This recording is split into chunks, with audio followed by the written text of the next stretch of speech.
भारत में एक ऐसा समुदाय है जिसका जिक्र महाभारत जैसे महाकाव्यों में मिलता है और जो आज की राजनीति में भी एक अहम भूमिका निभाता है। तो आज हम बात करेंगे अहीर समुदाय की, एक ऐसी कहानी जो प्राचीन ग्रंथों से शुरू होकर आधुनिक भारत तक हमारे सामने आती है। तो सबसे पहला और सबसे बड़ा सवाल यही उठता है कि आखिर ये अहीर हैं कौन? ये सुनने में तो एक सीधा साधा सवाल लगता है, पर इसका जवाब हमें हजारों साल पुराने इतिहास, खोज और यहाँ तक के रहस्य की एक बड़ी ही दिलचस्प यात्रा पर ले जाएगा। जरा सोचिए, इस समुदाय की जड़ें कितनी गहरी हो सकती हैं। इसका अंदाजा बस इसी बात से लग जाता है कि इनका जिक्र हिंदू धर्म के सबसे पवित्र और बड़े ग्रंथों में मिलता है। हम बात कर रहे हैं महाभारत की, रामायण की और तो और विष्णु पुराण और भागवत पुराण जैसे ग्रंथों की। इन सब में इनका जिक्र बार बार आता है। तो चलिए अब थोड़ा और गहरा उतरते हैं इस समुदाय की पहचान में। सबसे पहले ये समझने की कोशिश करते हैं कि ये जो नाम है अहीर, इसका आखिर मतलब क्या है और इसकी शुरुआत कहाँ से हुई। और यहाँ एक बहुत ही दिलचस्प बात सामने आती है जो इस नाम के अर्थ में ही छिपी है। देखिए, अहीर शब्द जो है वो असल में संस्कृत के अभीर शब्द से आया है और अभीर का मतलब होता है निडर, मतलब फियरलेस। ये अपने आप में एक बहुत ही पावरफुल परिभाषा है ना, जो शायद इस समुदाय के स्वभाव की भी एक झलक देती है। अब हम आते हैं अहीर समुदाय की उत्पत्ति से जुड़े सबसे बड़े सवाल पर, मतलब ये आए कहाँ से। देखिए, इनके मूल को लेकर ना दो बड़ी बड़ी थ्योरीज हैं, एक है पौराणिक और दूसरी है ऐतिहासिक। तो चलिए एक एक करके दोनों को समझते हैं। तो एक तरफ है पौराणिक कहानी। इसके मुताबिक ये लोग महान राजा यदु के वंशज हैं। और यदु कौन थे? वो चंद्रवंशी क्षत्रिय थे, मतलब जिनका वंश सीधे चंद्रमा से जुड़ा माना जाता है।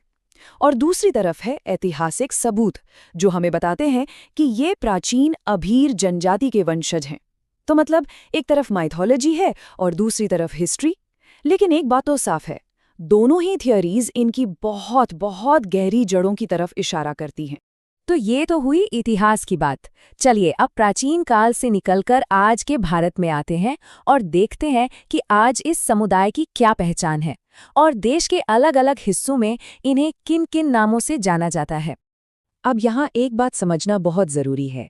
आज के समय में ना अहीर और यादव, इन दोनों शब्दों को अक्सर एक ही माना जाता है, मतलब पर्यायवाची की तरह इस्तेमाल किया जाता है। समुदाय के ज़्यादातर लोग खुद को यादव ही मानते हैं। ये उनकी एक तरह से साझा और बड़ी पहचान बन गई है। और ये समुदाय पूरे भारत में फैला हुआ है। और मजे की बात ये है कि अलग अलग जगहों पर इनके नाम भी अलग अलग हैं। जैसे अगर आप उत्तर भारत में जाएंगे तो इन्हें गोप या ग्वाली कहते हैं। थोड़ा बुंदेलखंड की तरफ जाएं तो वहाँ दुआ नाम से जाना जाता है। और अगर हम सीधे दक्षिण भारत पहुंच जाएं तो वहाँ ये कोनार के नाम से पहचाने जाते हैं। कितना विविध है ना।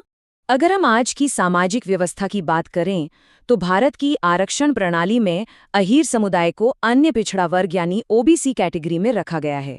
ये जो वर्गीकरण है, ये उनकी आज की सामाजिक और राजनीतिक पहचान का एक बहुत ही अहम हिस्सा है। चलिए अब इस समुदाय के थोड़ा और अंदर चलते हैं, इसकी आंतरिक बनावट को समझते हैं। देखिए, अहीर समुदाय जो है वो मुख्य रूप से 3 उपसमूहों या वंशों में बटा हुआ है। और सबसे खास बात यह है कि इन तीनों का कनेक्शन सीधे सीधे भगवान कृष्ण से है, जो इनकी पहचान के बिल्कुल केंद्र में है। तो ये 3 वंश कौन से हैं? पहले है यदुवंशी। ये वो हैं जो खुद को भगवान कृष्ण के पूर्वज यदु का वंशज मानते हैं।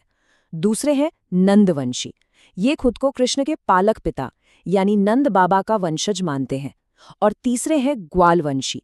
ये खुद को कृष्ण के सखा यानी उन ग्वालों और गोपियों का वंशज मानते हैं जिनके साथ कृष्ण का बचपन बीता। तो आप देख रहे हैं, ये पूरा बंटवारा ही भगवान कृष्ण के साथ उनके गहरे रिश्ते को दिखाता है। लेकिन अहीर समुदाय की कहानी सिर्फ पशुपालन या ग्वालों तक ही सीमित नहीं है। यहाँ एक बहुत बड़ा मोड़ आता है।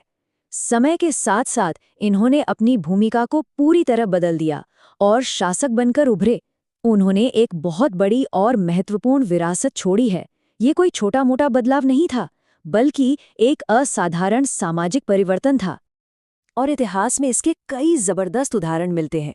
राजस्थान में महाराजा सूरजमल को देखिए, जिन्होंने एक संयुक्त राज्य बनाने में बहुत बड़ी भूमिका निभाई।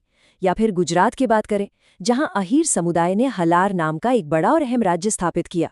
मतलब इन्होंने अपनी राजनीतिक शक्ति का लोहा मनवाया।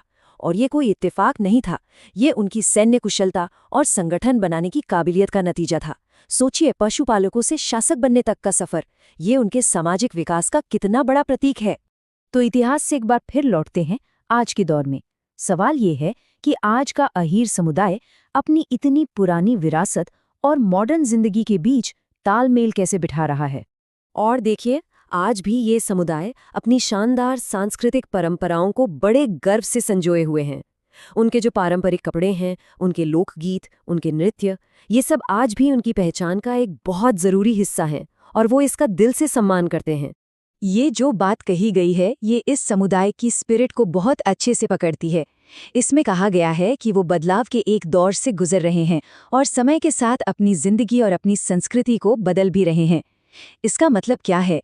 इसका मतलब ये है कि वो रुके हुए नहीं हैं, बल्कि आधुनिक दुनिया के साथ कदम से कदम मिलाकर चल रहे हैं, जो किसी भी जिंदा दिल समुदाय की पहचान होती है। और यहीं पर आकर ये पूरी कहानी हमें एक बहुत बड़े और गहरे सवाल के साथ छोड़ जाती है कि कोई भी समुदाय जिसकी जड़ें इतनी पुरानी और गहरी हों, वो अपनी खास पहचान को बचाते हुए आज के इस तेजी से बदलते दौर का सामना आखिर कैसे करता है। ये एक ऐसा सवाल है जो सिर्फ अहीर समुदाय के लिए नहीं, बल्कि हम सबके लिए बहुत मायने रखता है।